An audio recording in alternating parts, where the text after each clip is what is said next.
It's Brian, your lunatic friend. You ever taken your mother's name in vain? What kind of feelings do you have around Mother's Day? It rolls around every year, and there's more than a few of them that felt like an obligation to be grateful. I've noticed in movie scripts that moms are treated like managers and football coaches, and in a lot of cases, tyrants. They're likely to be the only ones to hound you about not doing the wrong thing. You ever think about the tone of voice people use when they talk about their mom? Like when she calls and somebody says, "It's your mother." And then you're on the phone, "Oh, Mom," like she's a fly in the butter. Probably because you can't pull the wool over her eyes, because she knows you too well. Reminds me of my favorite Mother's Day song. Sylvia's mother says, Sylvia is happy, so why don't you leave her alone? So in some cases, maybe she's the tyrant that's protecting you against tyrants. Now, I'm not a mother myself, but I've been called one. And that's how I know that mothers have gotten a bad rap over the years. I'll never forget that ringtone that my youngest son had for his mom. It was the theme from Star Wars when Darth Vader enters the room. Dun dun dun dun dun dun dun dun dun. I guess God knew when he created mothers that he wouldn't be able to badger everybody all at once. I remember that one time I was working on Mother's Day weekend, forgot all about my mother, and when it occurred to me that I missed it, there was a deep sense of dread that I might not live another week. So to make amends, I started writing a song for her, and sadly my first thoughts for the song was recommending to God that he pick my mom up and give her something else to do. The song's called Heavenly Father, Remember My Mother, and surprisingly the first thing to come to mind wasn't an awful thought. It was she sang my first song to me, and all of a sudden I realized that mothers were the fingers of God in our lives, molding and shaping us while we're still pliable, because let's face it, we harden pretty quick. But this year I was softened in a way that I wasn't expecting. I read a card that a mother sent to her daughter on Mother's Day, and it spoke better to what mothers really want beyond Mother's Day. And this mother was living alone. Her daughter was grown and had kids of her own. So now her mother's a grandmother, and she writes in the card, "Every year you ask me what I want. The truth is, I don't need things.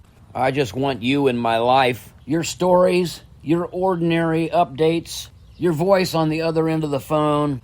Just tell me about your dreams, your worries, your wins, and seeing you healthy, finding your way, and letting me be a part of it all. That's the gift I want for Mother's Day."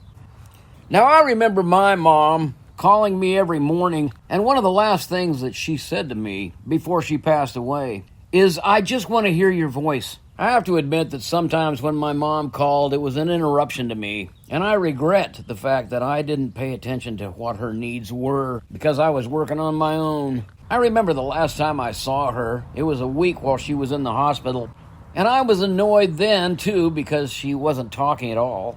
She was kind of staring off into space.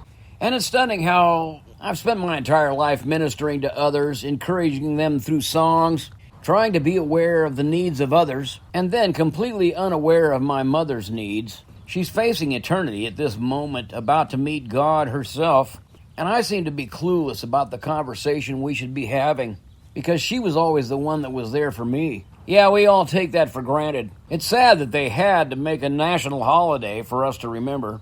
So now I'm your lunatic friend on the back row. My mom was always up front playing the piano at church. And this isn't really a nutshell sermon, it's more of a Mother's Day card. Thanks for listening and supporting who you believe in.